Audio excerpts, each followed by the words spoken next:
দেখো,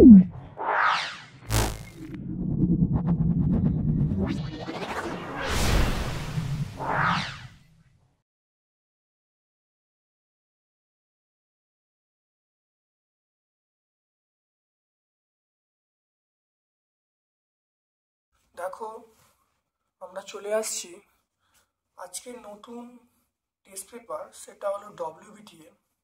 ডব্লিউবিটিএর আমরা section B, সেটা হলো N24 PGS ডিস্ট্রিক্ট কোশ্চেন্স। খুব ভালো করে দেখো, আমরা আজকে থেকে ডব্লিউবিটিএ টেস্ট পেপারটা সলভ করছি। যাদের কাছে ডব্লিউবিটি আছে তারা উত্তরটা মিলিয়ে নাও। অবশ্যই তোমরা এই ভিডিও থেকে উপকৃত হবে এবং অত্যন্ত ভালো মার্কস পাবে।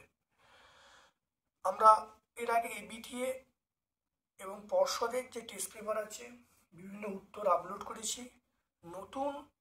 তাহলে এর আগে আমরা এবিটিএ টেস্ট পেপারের বিভিন্ন পেজ আমরা আপলোড করেছি। এরপরে শুরু করছি ডব্লিউবিটিএ। তবে এর সঙ্গে আমরা এবিটিএ টেস্ট পেপারও কিন্তু কন্টিনিউ করব। দেখে নাও,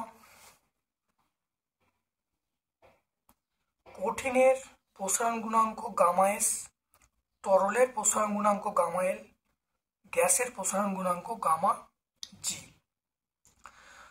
তাহলে তরলের, দেখো, কঠিনের প্রসারণ গুণাঙ্ক গামা এস, তরলের প্রসারণ গুণাঙ্ক গামা এল, আর গ্যাসের প্রসারণ গুণাঙ্ক গামা জি।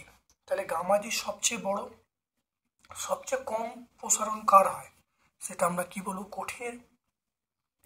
কঠিনের প্রসারণ সবচেয়ে কম হয় কার থেকে? তরলের থেকে।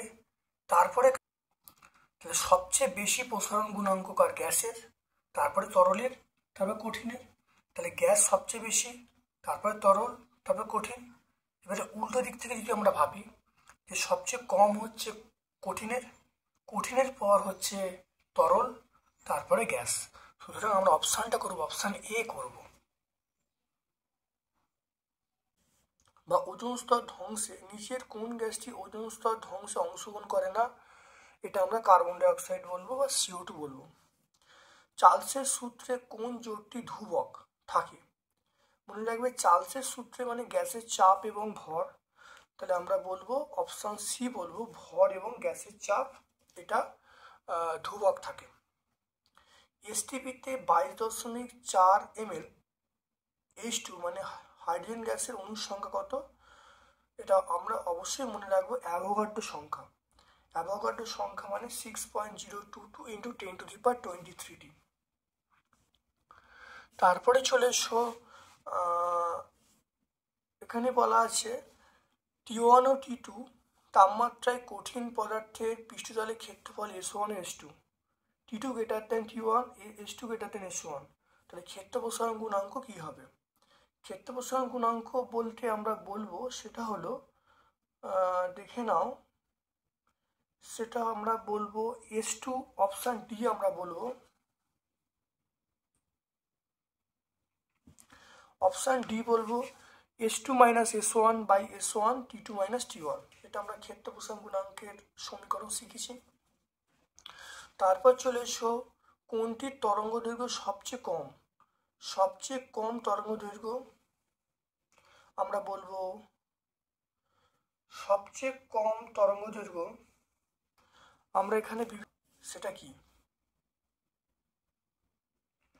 আমরা বলবো? সেটা হলো প্রিজমের আকার। প্রিজমের আকারের উপর নির্ভর করে না। পরিবাহীর দু প্রান্তের বিভব ভেদ বলা আছে, প্রবাহ মাত্রা বলা আছে। তাহলে ক্ষমতা কি হবে? আমরা জানি ক্ষমতার সমীকরণ P = IV। P = IV, তাহলে এটা I, এটা V। তাহলে I এর মান 2, তাহলে V এর মান আমরা বলবো কত? 5। তাহলে এটা গুণ করলে কত হবে? আমরা 10 বলবো। তাহলে 10 ওয়াট। তাহলে অপশন সি আমরা বলবো। দেখেন অপশন সি। তারপরে চলে এসো, গৃহবর্তনীতে ফিউজ তারকে যুক্ত করা হয়। ফিউজ তারকে যুক্ত করা হয়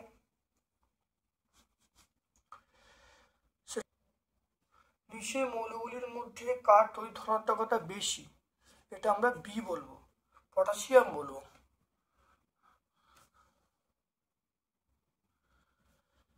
সোডিয়াম ক্লোরাইডের জালকে Na+ আয়নকে ঘিরে যে কটি Cl- আয়ন থাকে সেটা কটা? বিশোধনে সাধারণত ক্যাথোড হিসেবে ব্যবহার করা হয়। ক্যাথোড হিসাবে আমরা কি ব্যবহার করি? সেটা হলো আমরা ক্যাথোড হিসাবে ব্যবহার করি অবশ্যই P2O5 ব্যবহার করি। যে ধাতুটি কার্বন বিজারণ পদ্ধতিতে নিষ্কাশন করা যায়, এটা আমরা বলবো জিঙ্ক বলবো। কার্বন বিজারণ পদ্ধতি নিষ্কাশন করা যায় তার নাম হলো জিঙ্ক।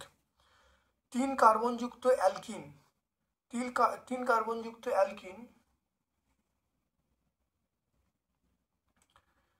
এর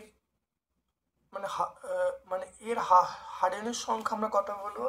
3 কার্বনযুক্ত অ্যালকিনের হাইড্রোজেন পরমাণুর সংখ্যা আমরা বলবো তাহলে 3 কার্বনযুক্ত 1 2 3 তিনটে কার্বনযুক্ত, তাহলে এর হাইড্রোজেন দেখো 6টা। তাহলে প্রোপিন তাহলে প্রোপিনের হাইড্রোজেন কটা? 6টা। তাহলে সেই জন্য আমরা কথা বলবো অবশ্যই 6টা বলবো।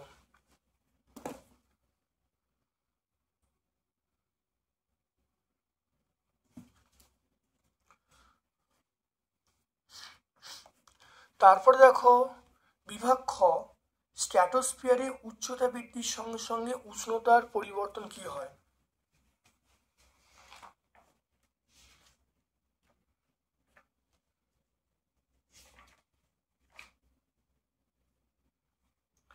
দেখো স্ট্র্যাটোস্ফিয়ারে উচ্চতা বৃদ্ধির সঙ্গে সঙ্গে উষ্ণতা বাড়ে কিন্তু চাপ কমে। তাহলে আমরা এটা পেয়ে যাব, এখানে আমরা লিখবো। তাহলে উত্তরটাই বলে দিলাম। তাহলে কি হলো? উষ্ণতা বাড়ে এবং তাহলে আমরা কি বলবো? উষ্ণতা বৃদ্ধি পায়। 2.1 আমরা কি বলবো? সেটা হলো বৃদ্ধি পায়।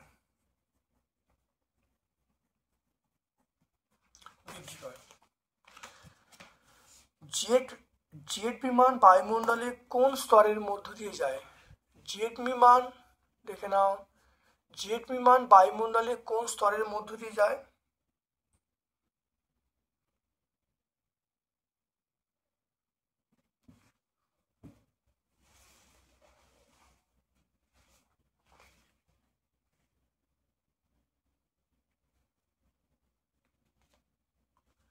জেট বিমানগুলি আমরা বলবো সেটা হলো স্ট্র্যাটোস্ফিয়ার। তাহলে জেট বিমানগুলি বায়ুর কোন স্তরের মধ্য দিয়ে যায়? সেটা হবে স্ট্র্যাটোস্ফিয়ার।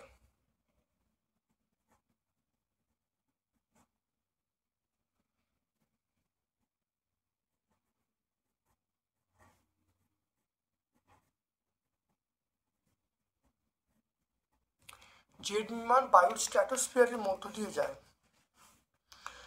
বায়ুকলের সাহায্যে তড়িৎ শক্তি উৎপন্ন করতে ন্যূনতম গতিবেগ কত হওয়া প্রয়োজন?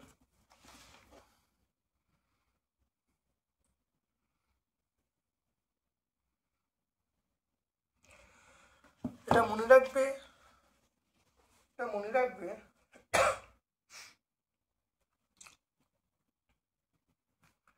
2.2, এটা আমরা বলবো 15 কিমি/আওয়ার। আমরা বলবো 15 কিমি/আওয়ার। তারপর দেখো অথবা প্রশ্ন দেখো, বয়েলের সূত্র অনুসারে সমুষ্ণ লেখ বলতে ড্যাশ লেখচিত্রকে বোঝায়। বয়েলের সূত্র অনুসারে সমুষ্ণ লেখ বলতে ড্যাশ লেখচিত্রকে বোঝায়।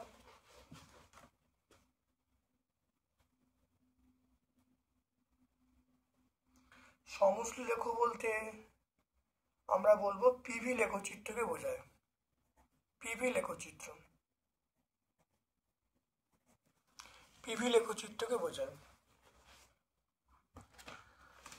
তারপর দেখো শুষ্ক বায়ু এবং আর্দ্র বায়ু কোনটা হালকা? দেখে নাও, তারপরের প্রশ্ন দেখে নাও, শুষ্ক বায়ু ও আর্দ্র বায়ু কোনটা হালকা?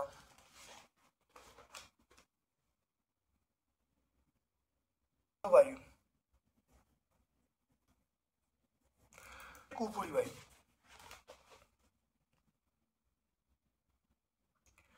আমরা সত্য বলবো, সত্য বলবো। তারপর দেখে নাও তাপীয় রোধ, দেখে নাও অথবা একটা সত্য মিথ্যা আছে। তাপীয় রোধ পরিবাহীর দৈর্ঘ্যের সমানুপাতিক, তাপীয় রোধ পরিবাহীর দৈর্ঘ্যের ব্যস্তানুপাতিক, তাহলে এটা মিথ্যা হবে।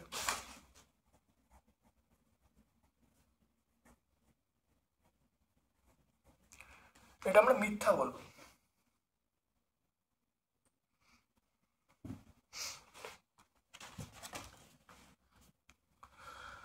তারপর দেখে নাও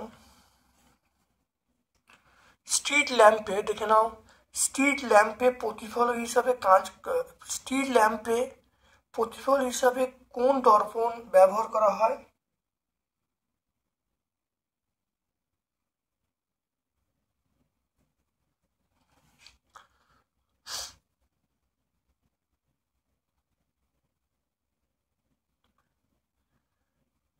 দেখো এখানে বলা আছে তাপীয় রোধ পরিবাহীর, দেখো তাপীয় রোধ পরিবাহী দৈর্ঘ্যের সমানুপাতিক। দেখে নাও এটা কি হবে? তাপীয় রোধ, তাপীয় আমরা কি বলবো? সত্য। তাপীয় রোধ পরিবাহীর যে দৈর্ঘ্যের সমানুপাতিক। তারপর দেখো স্ট্রিট ল্যাম্পে প্রতিফলক হিসাবে আমরা কোন দর্পণ ব্যবহার করি?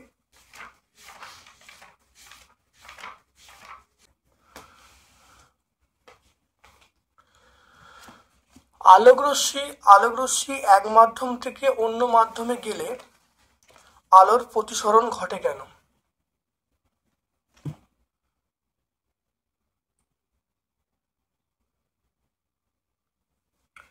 এটা বলবে বিভিন্ন মাধ্যমে গতিবেগ ভিন্ন হয়। তাহলে তাহলে আমরা আসছি 2.7-এ, দেখো চলে আসছি।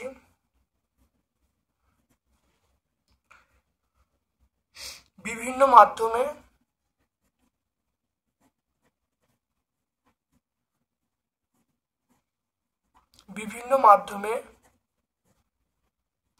গতিবেগ বিভিন্ন হয়। তাহলে বিভিন্ন মাধ্যমে গতিবেগ বিভিন্ন হয়। তারপর দেখে নাও আলোকরশ্মি, তারপরে চলে এসো আলোকরশ্মি, দেখে নাও আলোকরশ্মি এক মাধ্যম থেকে অন্য মাধ্যমে প্রতিসরণ ঘটে কেন? 2.7 এবং 2.8-এর এই দুটো অ্যান্সারই এক হয়ে গেল। আর 2.8-এর অথবা দেখো বলা আছে রোধাঙ্কের এসআই একক, আমরা বলবো ওহম মিটার বলবো। রোধাঙ্কের এসআই একক ওহম মিটার বলবো। যদি বানান করে লিখি সেও লিখতে পারো ওহম মিটার। তারপরে চলে এসো 2.9, 60 ওয়াট বাল্ব 50 ঘন্টা চললে তড়িৎ শক্তির পরিমাণ কত? দেখে নাও এটা আমরা 2.9-এ চলে আসছি।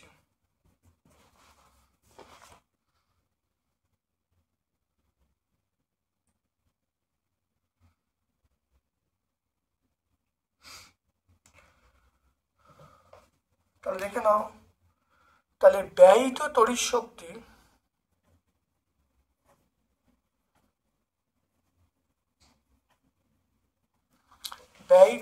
শক্তি আমরা বলবো 60 × 50/1000। এটা আমরা কত, এটা বলবো কিলোওয়াট আওয়ার।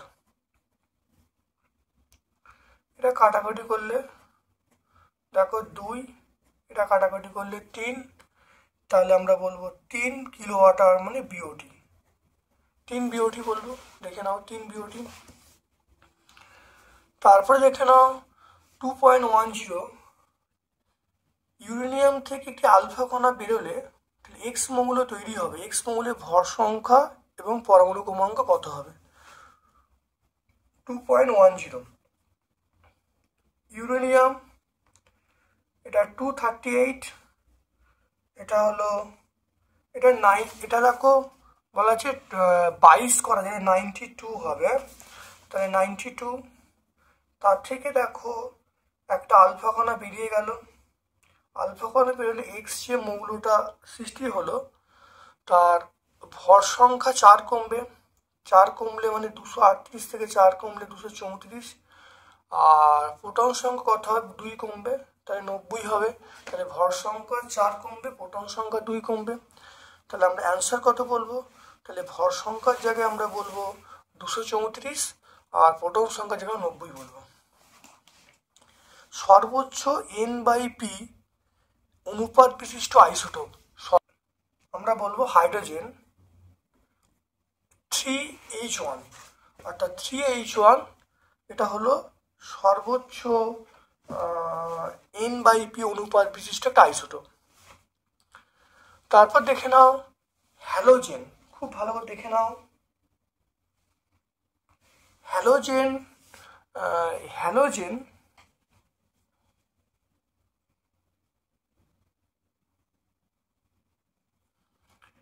হ্যালোজেনের মধ্যে আমরা আয়োডিন বলবো, তাহলে এটা বলবো 2.111। মুদ্রাধাতু, মুদ্রাধাতু আমরা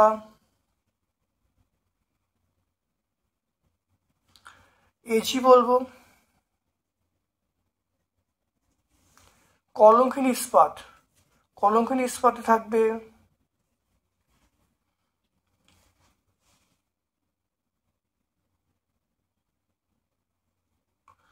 কলঙ্কিনী ইস্পাত, সেটা বলবো ক্রোমিয়াম বলবো। আর পিতলে উপস্থিত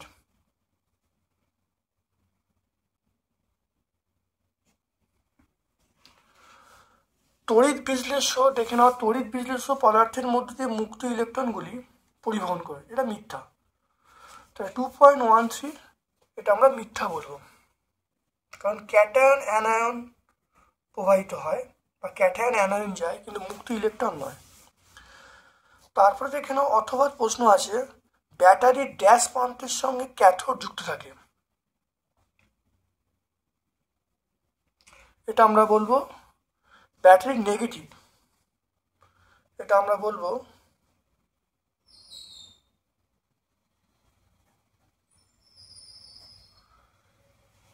ঋণাত্মক, ঋণাত্মক প্রান্তের সঙ্গে যুক্ত থাকে। তারপরে চলে এসো ইলেকট্রোলাইটিক গ্যাস কাকে বলে, ইলেকট্রোলাইটিক গ্যাস কাকে বলে।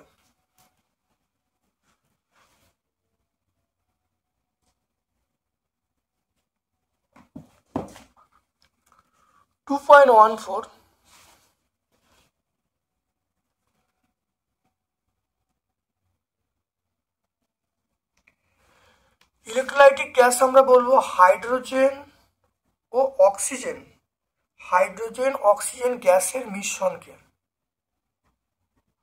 হাইড্রোজেন অক্সিজেন গ্যাসের মিশ্রণকে আমরা ইলেকট্রোলাইটিক বলবো। হাইড্রোজেন অক্সিজেন গ্যাসের মিশ্রণকে আমরা কি গ্যাস বলবো, ইলেকট্রোলাইটিক গ্যাস বলবো।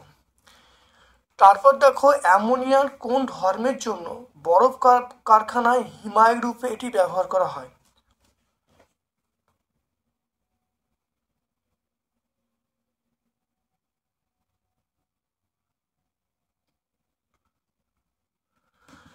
এটা আমরা বলবো 2.15, এটা বলবো অ্যামোনিয়ার বাষ্পীভবনের লিনতাপ বেশি বলে, বাষ্পীভবনের লিনতাপ, অ্যামোনিয়ার বাষ্পীভবনের লিনতাপ বেশি, তাহলে অ্যামোনিয়ার বাষ্পীভবনের লিনতাপ বেশি। পোড়াচুন, পোড়াচুন দ্বারা জলীয় দ্রবণে, পোড়াচুন দ্বারা জলীয় দ্রবণ, পোড়াচুন দ্বারা জলীয় বাষ্পযুক্ত H2S শুষ্ক করা যায় না কেন,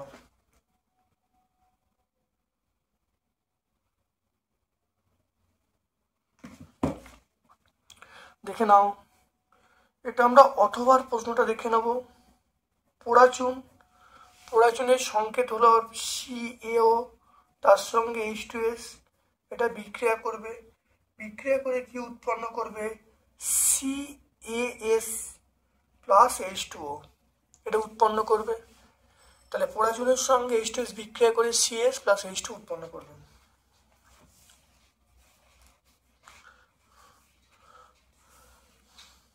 তারপরে কেবলমাত্র সময় সময় দিতে বলছে, লিখে দিলাম। তারপরে দেখে নাও ফেরিক ক্লোরাইড, দেখে নাও ফেরিক ক্লোরাইড দ্রবণের মধ্যে অ্যামোনিয়া গ্যাস পাঠালে যে অধক্ষেপ, অধক্ষেপটার সংকেত কি, দেখে নাও।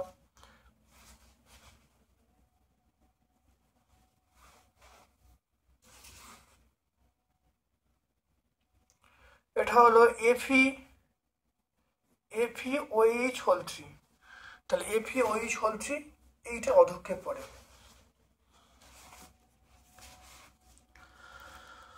তারপর দেখো C2H6O, এই ধর্মবিশিষ্ট C2H6O আণবিক ধর্মবিশিষ্ট যৌগ দুটির ধর্ম ভিন্ন হয় কেন? এটা বলবো কার্যকারী, ভিন্ন কার্যকারী গ্রুপের উপস্থিতির জন্য।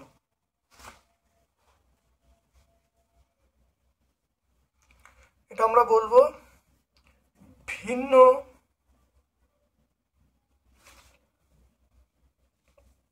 কার্যকারী গ্রুপের উপস্থিতি, ভিন্ন কার্যকরী গ্রুপের উপস্থিতির জন্য, ভিন্ন কার্যকরী গ্রুপের উপস্থিতির জন্য। তারপর দেখে নাও এর ইউপ্যাক নাম লিখতে বলছে, এটার ইউপ্যাক নাম, এটার ইউপ্যাক নাম আমরা বলবো প্রোপান্যাল, এটার নাম হলো প্রোপান্যাল, প্রোপান্যাল। তারপর দেখো আমাকে বলেছে 2-ক্লোরোইথানোয়িক অ্যাসিডের গঠন সংখ্যা লিখতে বলছে।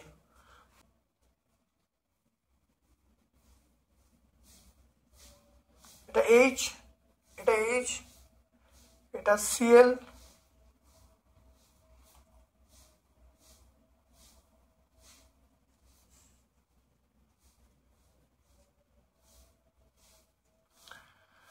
তাহলে গঠন সংকেত আমরা এরকম ভাবে লিখবো, দেখে নাও এইটা হলো গঠন সংকেত।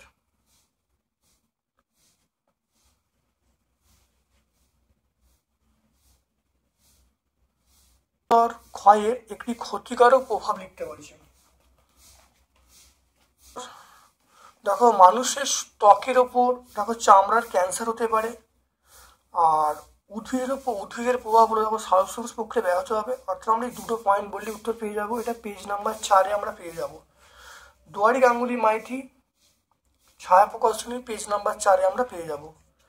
দেখো যে চাপে, দেখে নাও যে চাপে 27 ডিগ্রি সেন্টিগ্রেড 5 গ্রাম NH3 গ্যাস 5 লিটার আয়তন দখল করবে, তার মান কত হবে, চাপটার মান বার করতে বলছে। দেখে নাও টি এর মান 27 প্লাস 273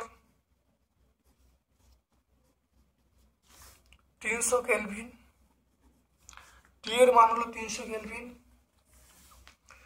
ডব্লুর মান 8.5 গ্রাম, ভি এর মান বলা আছে 5 লিটার, পি এর মান চাইছে, এটা পি এর মান। আর এর মান দেখো দেয়া আছে, আর এর মান আমার হলো 0.082, এটা হলো আমরা বলবো litre atm mole inverse kelvin inverse, এর দেখো এককটা দেওয়া আছে। এবারে আমরা কি সূত্র জানি, আমরা জানি পিভি সমান এনআরটি, তাহলে ভি মানে আমরা বলবো, আমরা এখান থেকে তাহলে পিভি সমান এন মানে আমরা বলবো ডব্লিউ বাই এম, আরটি এখানে তাহলে এম এর মান কত? অ্যামোনিয়ার এম এর মান হলো NH3, এটা 14, এটা হলো 3 × 1, তাহলে এটা হলো 17 গ্রাম। তাহলে এন এর মান পেয়ে গেলাম 17 গ্রাম। আমি এখান থেকে যে মানটা বার করব, পি এর মানটা বার করব। পি সমান আমরা বলবো WRT বাই আমরা বলবো MV। তাহলে এখান থেকে দেখো ডব্লুর মান আমরা পেয়ে যাব 8.5, আর এর মানটা 0.082, টি এর মানটা 300 বাই এম এর মান আমরা 17 বলবো, ভি এর মান আমরা 5 বলবো। দেখে নাও এটা পি এর মানটা বার হবে।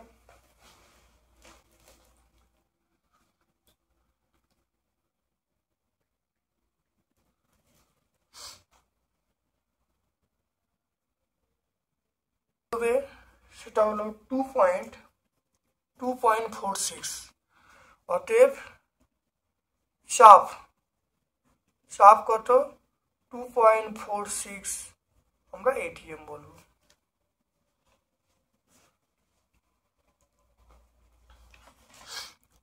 তারপর দেখো অথবা প্রশ্ন দেখো 740 মিমি এইচজি চাপে নির্দিষ্ট ভরের আয়তন বলা আছে 850 ml। চাপ বৃদ্ধি করলে আয়তন প্রাথমিক আয়তনের 85% হয়। তাহলে উষ্ণতা স্থির থাকলে অন্তিম চাপ কত হবে? পিওনের মান বলা আছে 740 মিমি এইচজি, এটা পিওনের মান। ভিওনের মান বলা আছে 850 ml।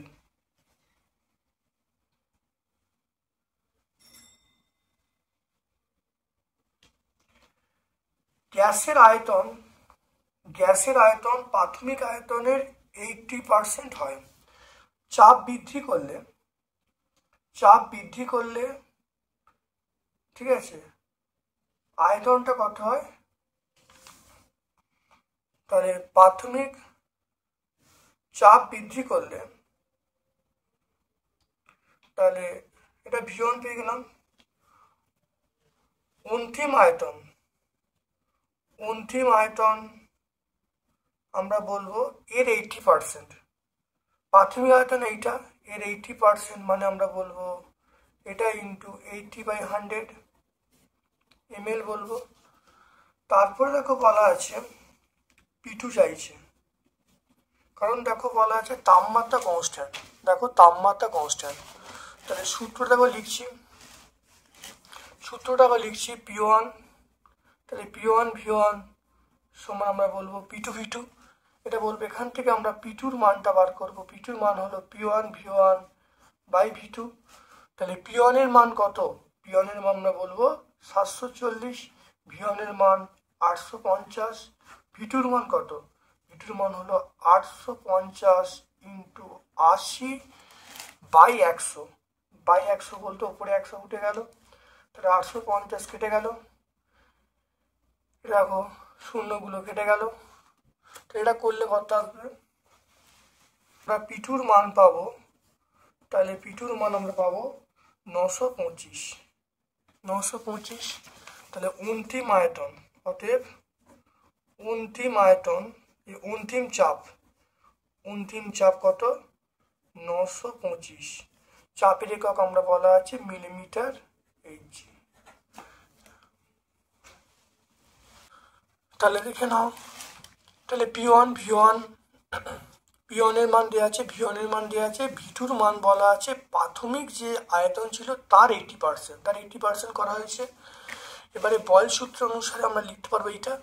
তাহলে P1 সমান P2 এখানে দেখো P2 মান পেয়ে গেলাম কত? 925। তাহলে অন্তিম চাপকে পেয়ে গেলাম 925 মিলিমিটার এইচজি।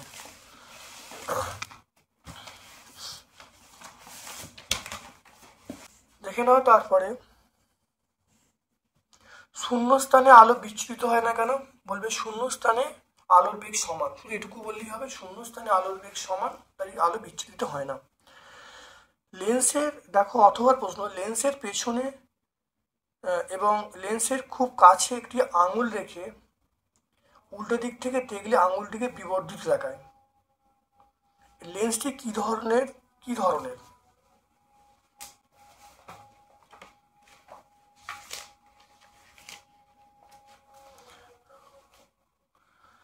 তাহলে একটি লেন্সের পিছনে লেন্সের খুব সামনে আগুন উল্টো দিক থেকে দেখলে বিবর্ধিত মনে হয়। তাহলে লেন্সটি কি ধরনের? দাড়ি কামানোর জন্য আমরা অবতল দর্পণ ব্যবহার করি, আর এটা আমরা উত্তল বলবো।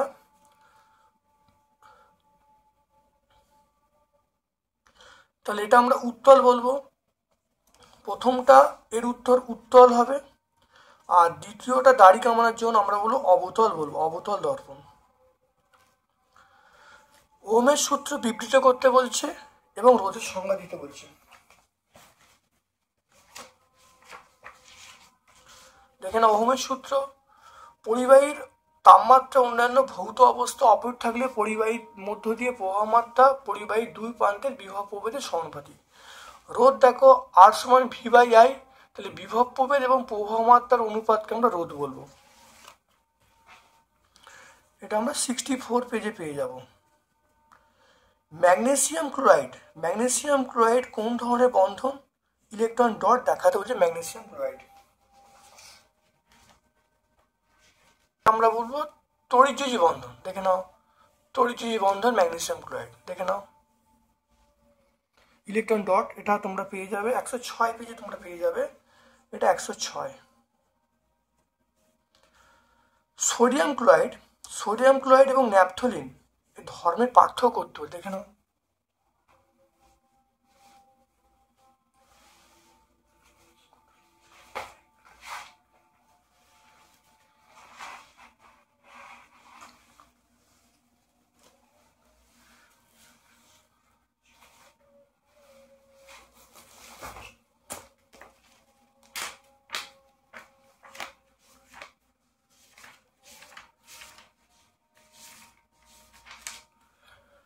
এখানে ন্যাপথলিন এবং সোডিয়াম ক্লোরাইডের পার্থক্য দেখো। ন্যাপথলিন এর গলনাঙ্ক কম হয়, সোডিয়াম ক্লোরাইড দেখো এর অনেক বেশি হয়।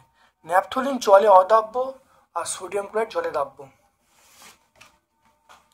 এটা আমরা সহায়িকায় পেয়ে গেলাম। তারপর দেখে নাও আরেকটা বলে তড়িৎ পরিবাহিতা বলতে তাহলে সোডিয়াম ক্লোরাইড তড়িৎ পরিবহন করবে আর ন্যাপথলিন তড়িৎ পরিবহন করবে না। অর্থাৎ গলীয় দ্রবণে সেটা সোডিয়াম ক্লোরাইড তড়িৎ পরিবহন করবে, ন্যাপথলিন তড়িৎ পরিবহন করবে না।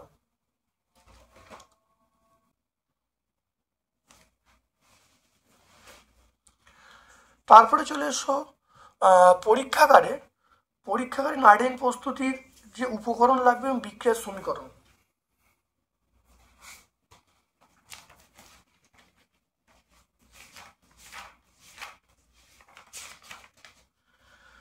তো নাইট্রোজেন প্রস্তুতি কি লাগবে? সোডিয়াম নাইট্রাইট এবং অ্যামোনিয়াম ক্লোরাইড, এবং সমীকরণ আমরা বলবো, দেখো এইটা বলে দেবো, এই দুটো বিক্রিয়া বলতে হবে, এইটা আর এই দুটো বিক্রিয়া বলতে হবে, বললে উত্তর চলে আসবে। 124 পেজে তোমরা পাবে। ধাতু সংকর এবং পারদ সংকরের পার্থক্য কি? মূল পার্থক্য দেখে নাও, ধাতু সংকর এবং পারদ সংকরের পার্থক্য।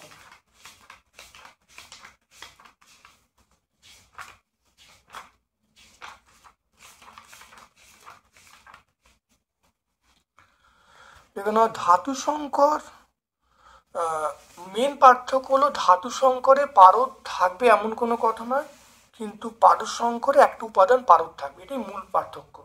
তাহলে ধাতু সংকরে পারদের উপস্থিতি হতেও পারে, ধাতু সংকরে পারদ মূলত থাকে না, আর পারদ সংকরে পারদ অবশ্যই থাকবে। দেখে নাও, অবশ্যই এটা একটা পার্থক্য।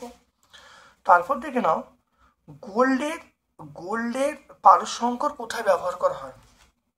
দেখো গোল্ডের দাঁতের চিকিৎসা আমরা গোল্ড ব্যবহার করি। তারপর দেখো কপার সালফেটে জলীয় দ্রবণে লোহার দণ্ড প্রবেশ করালে কি ঘটবে?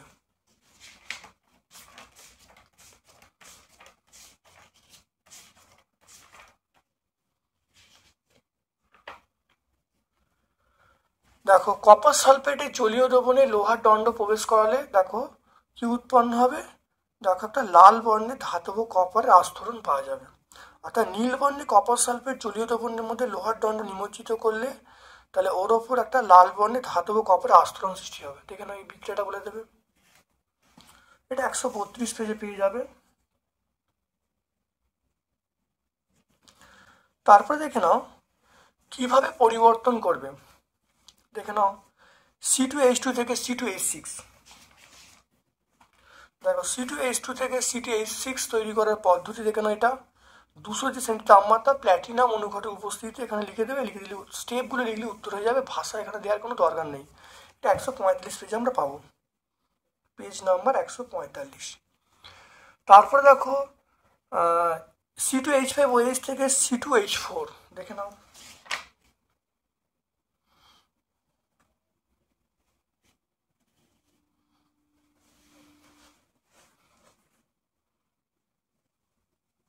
দেখে নাও C2H5OH তাকে আমরা যদি গাঢ় H2SO4 দ্বারা 170 তাপমাত্রা উত্তপ্ত করা হয়, উত্তপ্ত করলে আমরা ইথিলিন বা ইথিন তৈরি পাবো। দেখে নাও এটা আমরা 147 পেজে পাবো।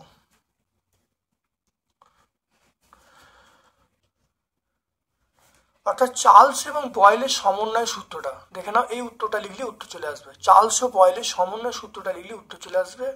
দেখে নাও এই পর্যন্ত লিখলে উত্তর চলে আসবে, পেজ নাম্বার 14।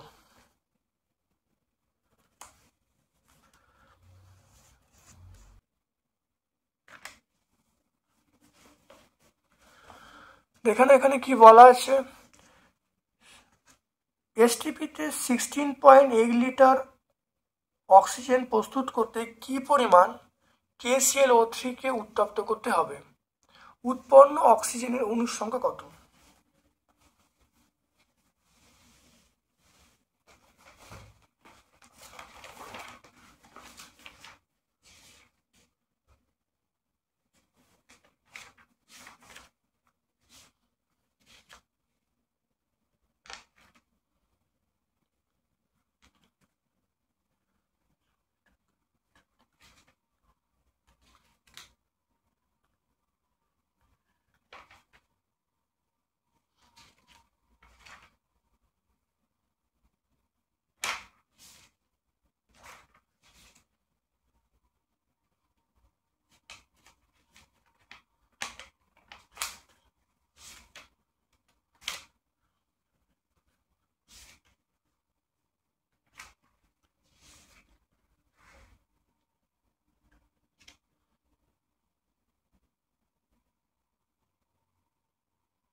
দেখো 2 K39 Cl35.5 অক্সিজেন 3x16 এটা গ্রাম। এটা আমরা বলবো 245 গ্রাম। এটা বলবো 245 গ্রাম।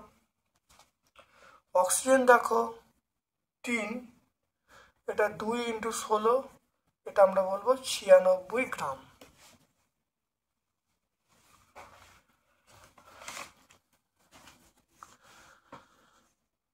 দেখে নাও বলা আছে এসটিপিতে 16.8 লিটার অক্সিজেন প্রস্তুত করতে কি পরিমাণ KClO3 উত্তপ্ত করতে হবে।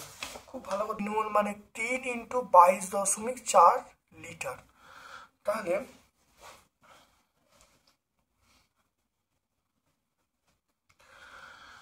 তাহলে 3 × 22.4 লিটার অক্সিজেন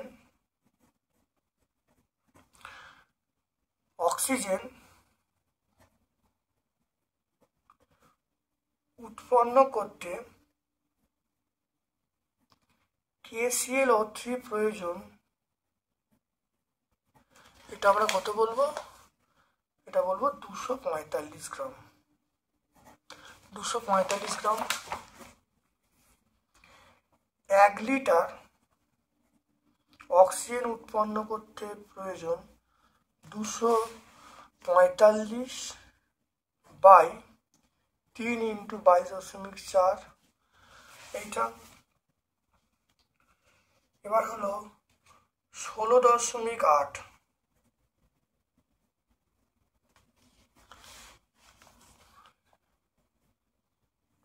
তাহলে 245 × 16.8 বাই 3 × 22.4 গ্রাম।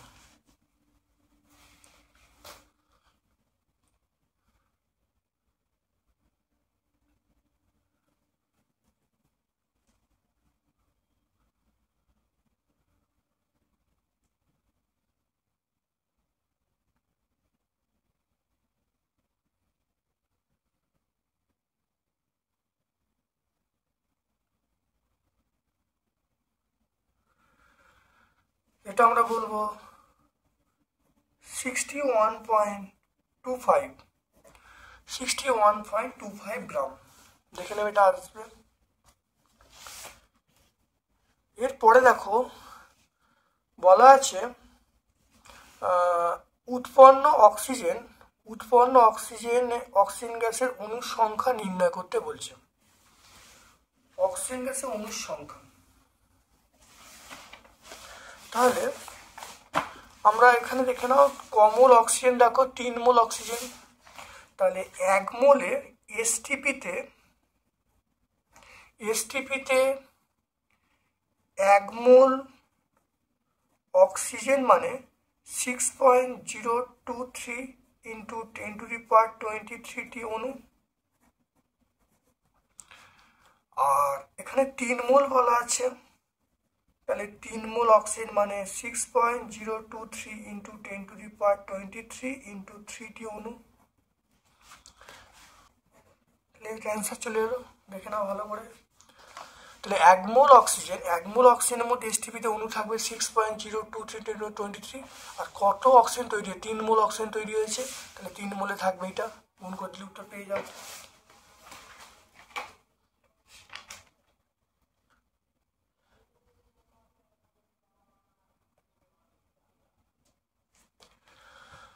তারপর দেখে নাও, তারপর দেখো 36 গ্রাম ম্যাগনেসিয়ামের সঙ্গে 36 গ্রাম ম্যাগনেসিয়ামের সঙ্গে অতিরিক্ত লঘু HCl বা হাইড্রোক্লোরিক অ্যাসিডের বিক্রিয়ায় কত গ্রাম ম্যাগনেসিয়াম ক্লোরাইড এবং কত গ্রাম হাইড্রোজেন উৎপন্ন হবে।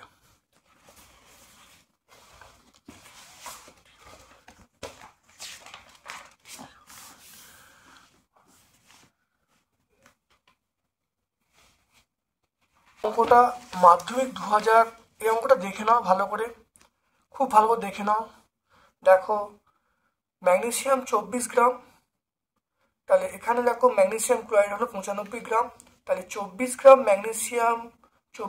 ম্যাগনেসিয়াম থেকে ম্যাগনেসিয়াম ক্লোরাইড পাওয়া যায় 95 গ্রাম। একে বার করলাম।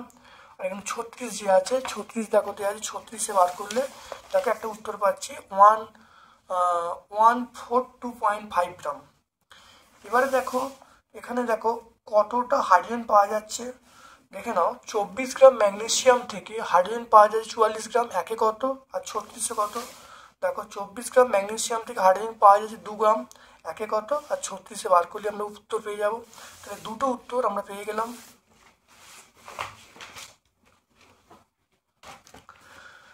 এরপর দেখো রেল লাইন পাতার সময় পাত দুটির মধ্যে সামান্য ফাঁক রাখা হয় কেন?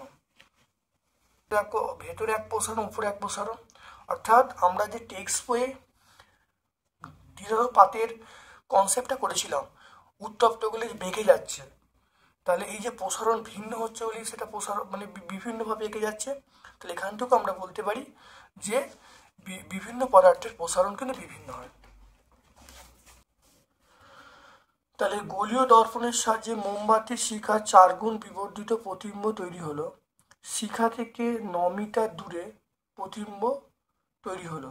বস্তু এবং প্রতিবিম্বের দূরত্ব নির্ণয় করতে বলছে। এখানে বলা আছে কত? 4 গুণ বিবর্ধিত প্রতিবিম্ব, তাহলে এটা 4 বসাবো। তাহলে ভি এর মান আমরা পেয়ে গেলাম 4u।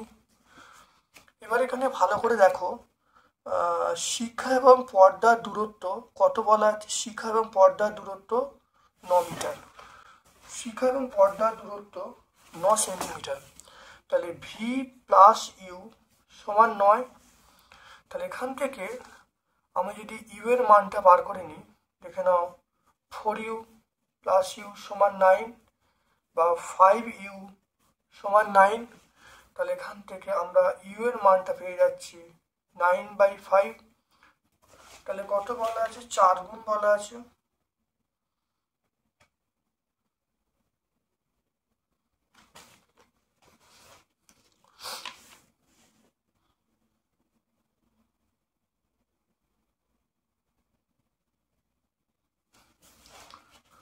এখানে বলা আছে শিখা থেকে, দেখে নাও এখানে বলা আছে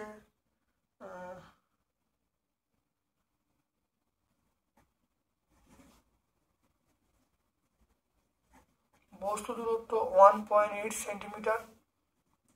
প্রতিবিম্ব দূরত্ব সেটা কত হবে? 4 × 1.8।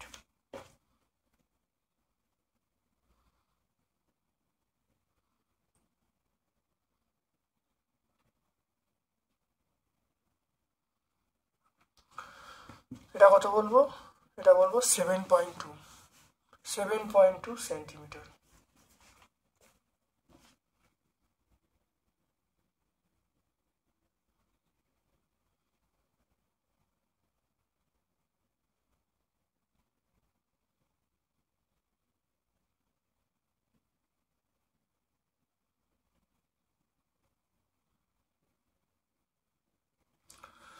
তাহলে এটা দেখে নাও।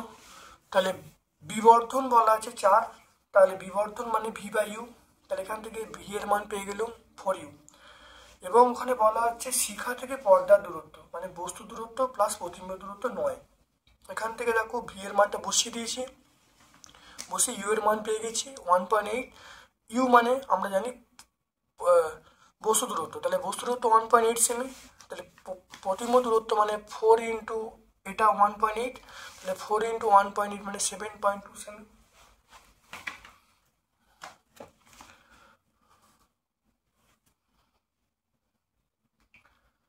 তারপর দেখে নাও অথবার প্রশ্ন দেখো একটি উত্তল লেন্সের ফোকাস দৈর্ঘ্য বলা আছে। 15 সেন্টিমিটার। একটি বস্তুকে লেন্স থেকে 30 সেন্টিমিটার দূরে রাখলে কোথায় প্রতিবিম্ব কোথায় গঠিত হবে? প্রতিবিম্বের আকার আকৃতি বলতে বলছে। 15 সেন্টিমিটার। দেখো এফ সমান আমরা বলবো 15 সেন্টিমিটার। তারপরে দেখো বস্তু কত? বস্তু দূরত্ব বলা আছে 30 সেন্টিমিটার। তাহলে ইউ এর মান আমরা পেয়ে গেলাম 30 সেন্টিমিটার। তাহলে দেখে নাও সমীকরণটা কি হবে। তাহলে এফ এর মান বলা আছে, ইউ এর মান বলা আছে, তাহলে 1/v - 1/u ইকুয়াল টু আমরা বলবো 1/f বলবো।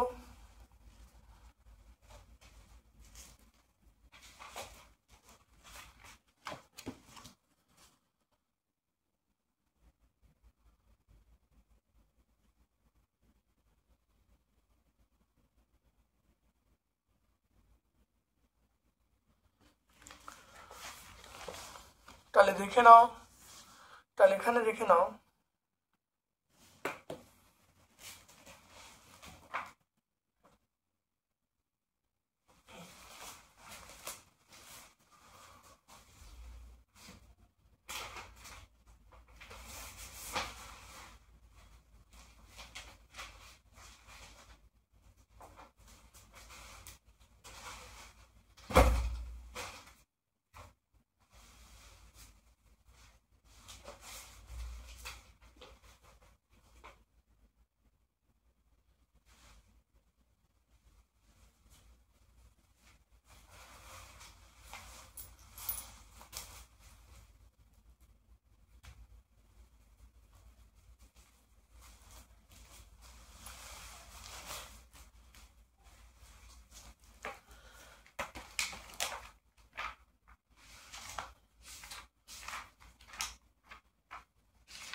তাহলে এখানে দেখো এফ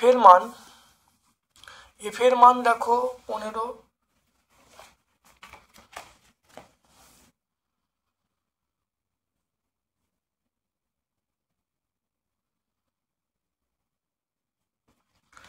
আচ্ছা, উত্তর লেন্স যেহেতু সৎবিম্ব গঠিত করে, সমীকরণটা এটা হবে, কিন্তু সৎবিম্ব গঠন করার জন্য এটা প্লাস লিখবো।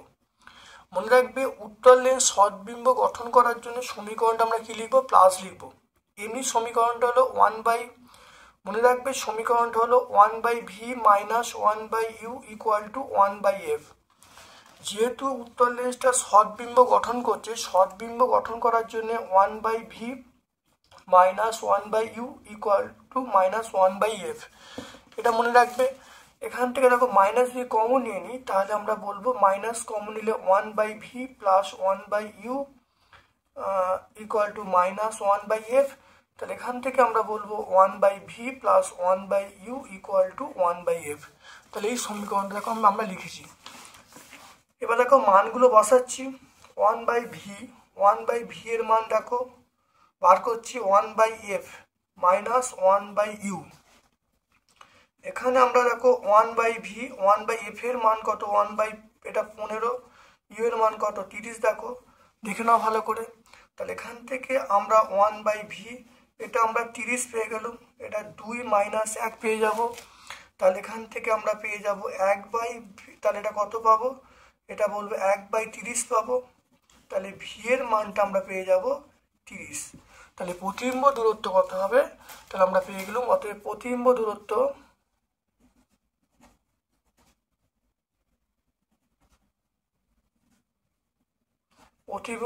হবে 30 সেন্টিমিটার। তাহলে দেখে নাও।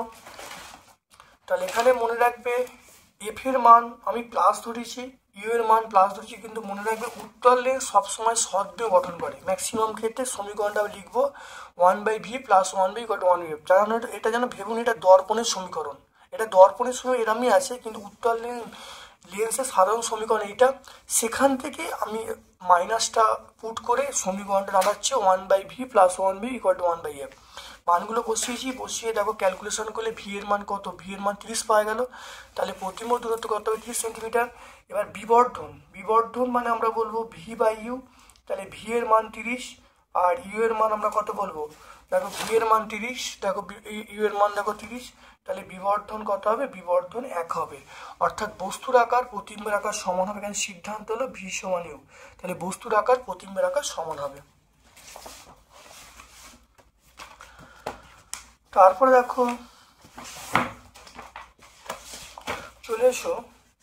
তারপরে দেখো অক্ষি লেন্সের ফোকাস দৈর্ঘ্য স্বাভাবিক দৈর্ঘ্যের থেকে বেশি হলে কি ধরনের চোখের সমস্যা হয়, দেখে নাও।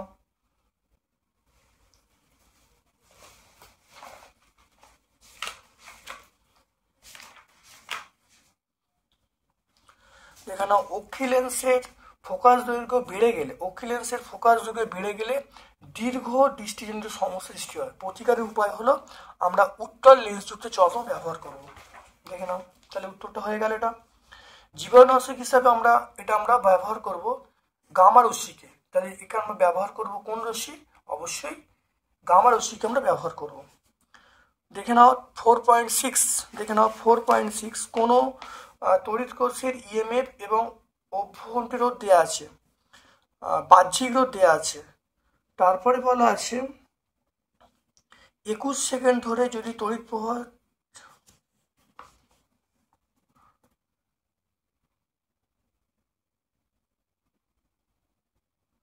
তারপর দেখো 21 সেকেন্ড যদি তড়িৎ প্রবাহ পাঠানো হয় তাহলে কত তাপ উৎপন্ন হবে, দেখে নাও। খুব ভালো করে দেখে নাও, এটা 4.টা বার করতে বলেছে। এইচ এর মানটা কত হবে দেখে নাও। আমরা জানি তার square into R into T by J. তাহলে এখান থেকে আমরা এইচ এর মানটা পেয়ে গেলাম, V square by R into T by J, এটা হয়ে গেল। তাহলে ভি এর মান কত? ভি এর মান আমরা বলবো, দেখো করে 100 ওয়াটের 4টি বাল্ব এবং 8 ঘন্টা করে 80 ওয়াটের 2টি ফ্যান চলে। প্রতি ইউনিট যদি 7 টাকা হিসাবে খরচা হয় তাহলে মাসিক বিল কত হবে, দেখে নাও। 8 ঘন্টা করে 80 ওয়াটের পাখা দুটো, তাহলে 80 ওয়াটের পাখা 8 ঘন্টা করে দুটো, ঠিক আছে।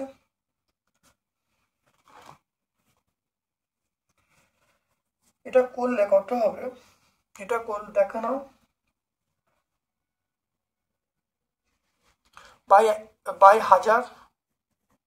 বাই হাজার করলে আমরা একক পাবো কিলোওয়াট আওয়ার।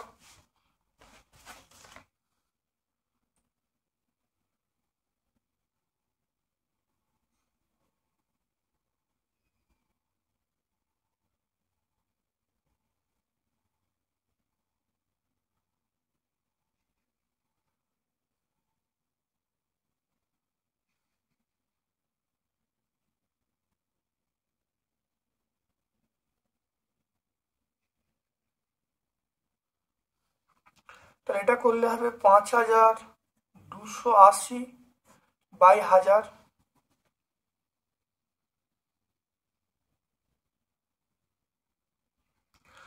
এটা দেখে নাও 5.28 কিলোওয়াট আওয়ার মানে আমরা বিওটি বলবো।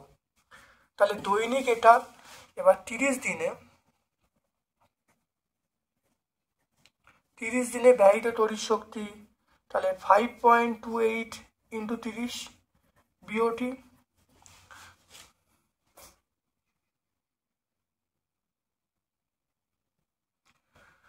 এটা আমরা বলবো 158.4 বিওটি বলবো।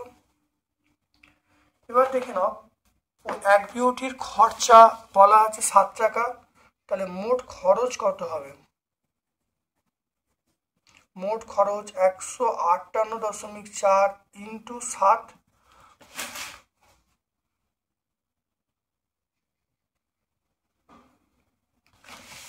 1100। এটা গুণ করলে যেটা আসবে সেটা হলো 1108.8 টাকা। তাহলে প্রথম দেখে নাও দৈনিক ব্যয়িত বিদ্যুৎ শক্তি বার করে নিলাম, সেখান থেকে গুণ করে 30 দিনের বার করে নিলাম। প্রতি ইউনিটের খরচ 7 টাকা, তাহলে 7 দিয়ে গুণ করলে আমরা মোট খরচ পেয়ে গেলাম।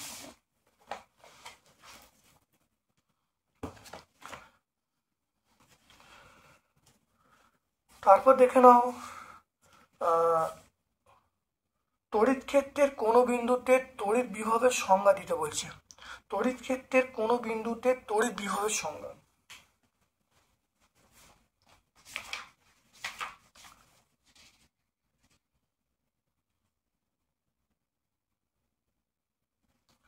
দেখে নাও অসীম থেকে একটি ধনাত্মক আধানকে তড়িৎ ক্ষেত্রের কোনো বিন্দুতে আনতে যে পরিমাণ কাজ করতে হয় তাকে তড়িৎ বিভব বলা হয়, এটা লিখবে। তারপরে চলে এসো, দেখে নাও 5 অ্যাম্পিয়ার ফিউজ বলতে কি বোঝায়। 5 অ্যাম্পিয়ার ফিউজ বলতে দেখে নাও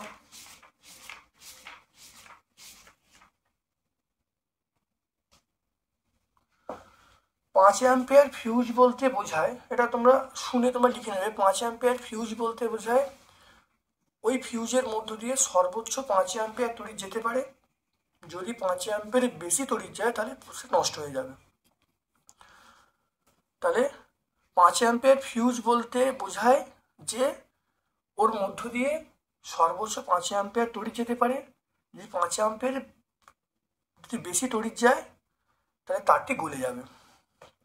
তারপর চলে এসো নিউক্লিয় সংযোজন বিক্রিয়া কাকে বলে এবং এই বিক্রিয়া ঘটানোর পূর্বে বিভাজন প্রক্রিয়া সম্পন্ন করতে হয় কেন।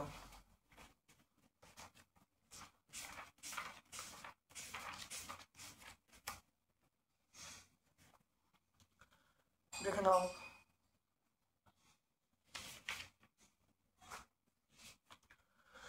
নিউক্লিয় সংযোজন, দেখে নাও নিউক্লিয় সংযোজন ভাগ দেখে নাও, অর্থাৎ যে বিক্রিয়ায় কয়েকটি হালকা মৌলের নিউক্লিয়াস গঠিত জুড়ে গিয়ে ভারী মৌলের নিউক্লিয়াস গঠন করবে তাকে আমরা বলবো নিউক্লিয় সংযোজন প্রক্রিয়া।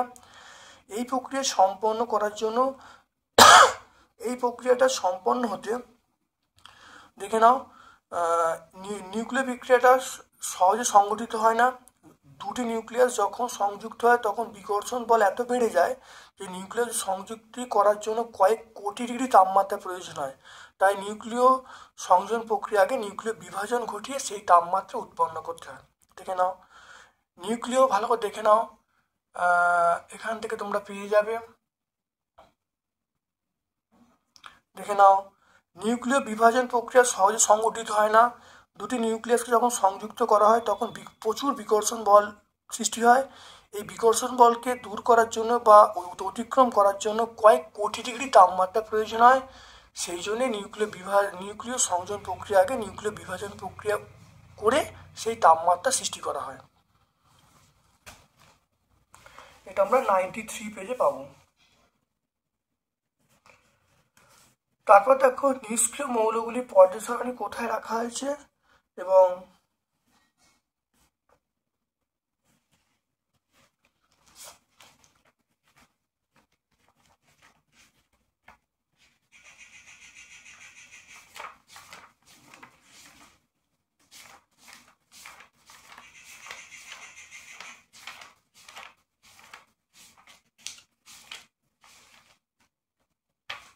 এখানে নিষ্ক্রিয় মৌলগুলো দেখো, নিষ্ক্রিয় মৌলগুলো পর্যায় সারণী দেখো 18 নম্বর শ্রেণীতে রাখা হয়েছে। 18 নম্বর শ্রেণী নিষ্ক্রিয় মৌল।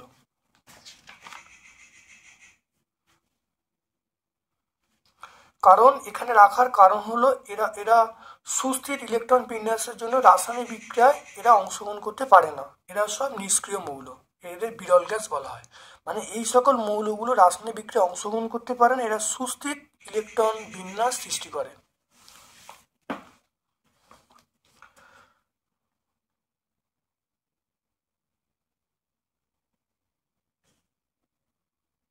তাহলে আয়নন শক্তি সবচেয়ে বেশি কার?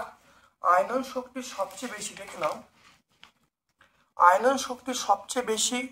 দেখো যদি পর্যায়গতভাবে যাই তাহলে বাম থেকে ডান পর্যায়গতভাবে গেলে তাহলে ডান দিকের মৌলটা সবচেয়ে বেশি, আর যদি শ্রেণীগতভাবে যাই তাহলে নিচের মৌলটা সবচেয়ে বেশি। বোঝা গেল? তাহলে বাম থেকে ডানে গেলে প্রথম দেখো বাম থেকে ডানে গেলে ডান দিকের যে মৌলটা আসবে তার বেশি, আর ওপর থেকে নিচে নামলে নিচের মৌলটা কিন্তু সবচেয়ে কম অথবা উপরের মৌলটা বেশি। তারপরে দেখো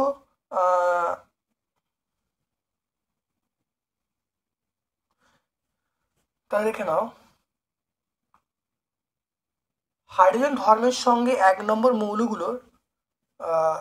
মৌলগুলি একটি ধর্মের এবং 17 নম্বর মৌলটির সাদৃশ্য লিখতে বলছে। তাহলে সাদৃশ্য লিখতে বলছে, দেখো না এটা অনেকবার হয়েছে।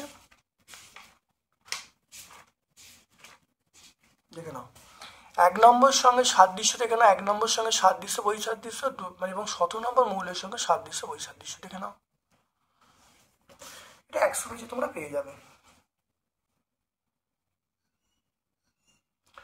এটা পেজ নাম্বার 100 পেয়ে যাবে। তারপর দেখো কপার সালফেট ব্যবহার করে লঘু সালফিউরিক অ্যাসিড দ্বারা অম্লযুক্ত কপার সালফেটের জলীয় দ্রবণে তড়িৎ বিশ্লেষণ করা হলে ক্যাথোড অ্যানোডে যে বিক্রিয়া ঘটে তা লিখতে বলছে, এবং দ্রবণের বর্ণের কোনো পরিবর্তন হয় নাকি, হয় কি সেটা ব্যাখ্যা করতে বলছে। দেখে নাও।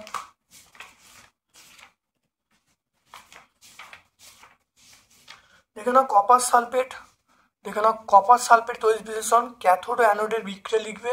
এখানে দেখো কোনো দ্রবণের বর্ণের কোনো পরিবর্তন হয় না, দেখে নেবে যে দ্রবণের গাঢ়ত্বের কোনো পরিবর্তন হয় না। এটা 115 পেজে আমরা পেয়ে যাব।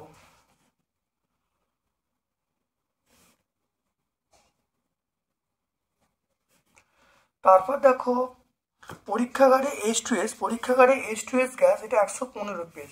পরীক্ষাগারে H2S প্রস্তুতির নীতি, সমীকরণ, শুষ্ককরণ লিখতে বলছে। দেখে নাও H2S প্রস্তুতি।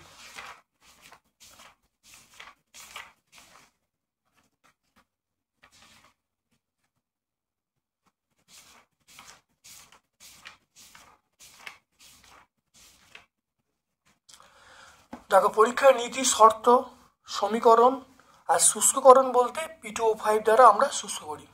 দেখে না ভালো করে, সবগুলো পাওয়া যাবে। দেখো নীতি পাওয়া যাবে, শর্ত পাওয়া যাবে, সমীকরণ পাওয়া যাবে, আর H2Sকে আমরা P2O5 দ্বারা শুষ্ক করি। এটা আমরা 122 পেজে পেয়ে যাব। এটা আমরা 122 পেজে পাবো। 122 পেজে, এখানে এটা 122 পেজে পাবো। ইথিলিনের, দেখে না ইথিলিনের পলিমারিজেশন বিক্রিয়া লিখতে বলছে। ইথিলিনের পলিমারিজেশন বিক্রিয়া,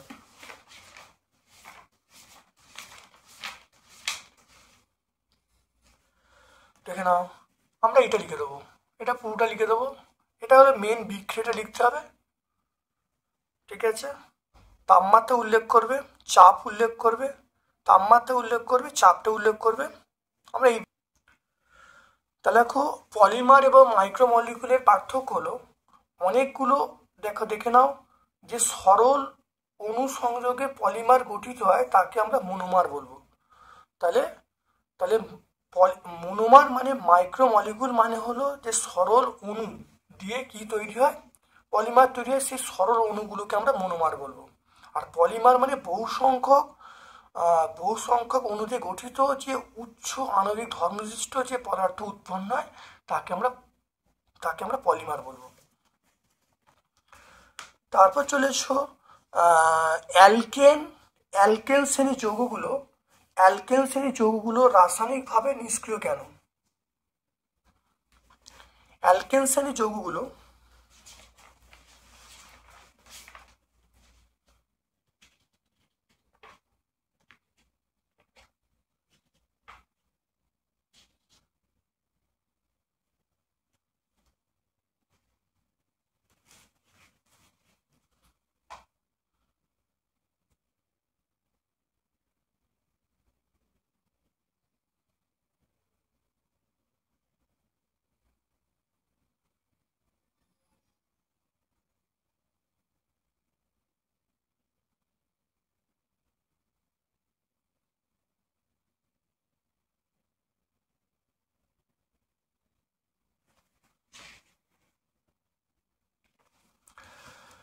দেখে নাও, অ্যালকেন শ্রেণী যৌগগুলো রাসায়নিকভাবে নিষ্ক্রিয় কেন?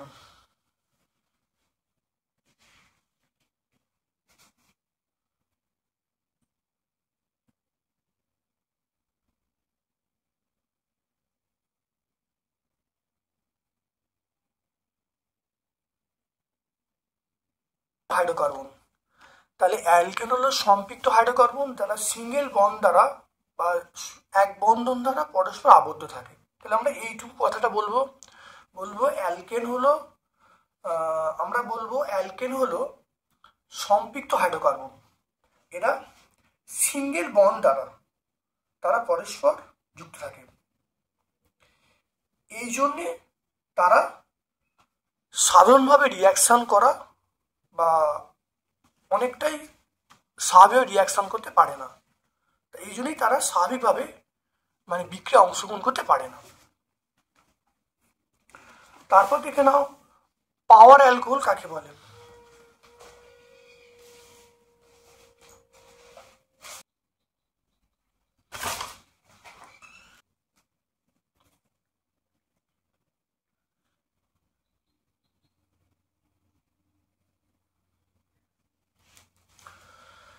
তাহলে পাওয়ার অ্যালকোহল বলতে হলো আমরা